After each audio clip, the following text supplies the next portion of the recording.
বরিশালের Sherebangla medical college হাসপাতাল medicine বিভাগে ডেঙ্গু রোগে আক্রান্ত হয়ে ভর্তি গৌরনদীর বাসিন্দা রোমান ৬ দিন আগে জ্বর নিয়ে গৈলা স্বাস্থ্য কমপ্লেক্সে ভর্তি হলেও অবস্থার উন্নতি না হওয়ায় ভর্তি হন এই হাসপাতালে। একই অবস্থা অন্যান্য রোগীর ক্ষেত্রেও।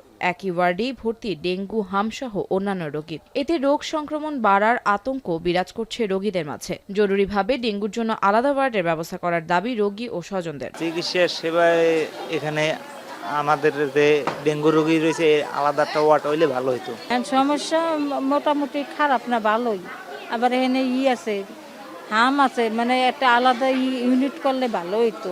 দেশ জুড়ে ডেঙ্গুর প্রকোপের মধ্যে সবচেয়ে ঝুঁকিপূর্ণ হয়ে উঠছে উপকূলীয় জেলা বরগুনা। গেল বছর দেশের মোট ডেঙ্গু রোগীর প্রায় 10% এই জেলায় শনাক্ত হওয়ায় স্বাস্থ্য বিভাগ এটিকে হটস্পট ঘোষণা করেছিল। পরিস্থিতি নিয়ন্ত্রণে আইইডিসিআর বেশ কিছু সুপারিশ করলেও অভিযোগ উঠেছে তার অধিকাংশেরই বাস্তবায়ন হয়নি। ফলে চলতি মৌসুমেও জেলা জুড়ে বাড়ছে আক্রান্তের সংখ্যা, ছড়াচ্ছে আতঙ্ক। এদিকে জেলার প্রাদুর্ভাবপ্রবণ এলাকা চিহ্নিত করে জোরদার কার্যক্রম পরিচালনার কথা জানালেন স্বাস্থ্য বিভাগ। শরীরে অসুবিধা খালি ওই পেটে ব্যথা আছে, আর ওই খিদা পর্যন্ত হয় না, খাওয়ার রুচি হয় না।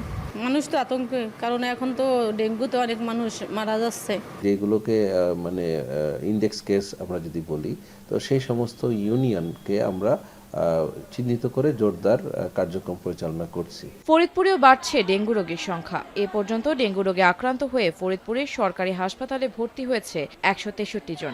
বর্তমানে চিকিৎসাধীন অবস্থায় রয়েছে 25 জন রোগী। মারা গেছেন এক নারী। এদিকে ডেঙ্গুর প্রতিরোধে বিভিন্ন ওয়ার্ডে ড্রেন ও বাসাবাড়ির আশেপাশে স্প্রে করছে জেলা প্রশাসন। তবে এ রোগের থাবা থেকে মুক্তি পেতে সরকারি পদক্ষেপের পাশাপাশি প্রয়োজন ব্যক্তিগত পর্যায়ে সচেতনতা।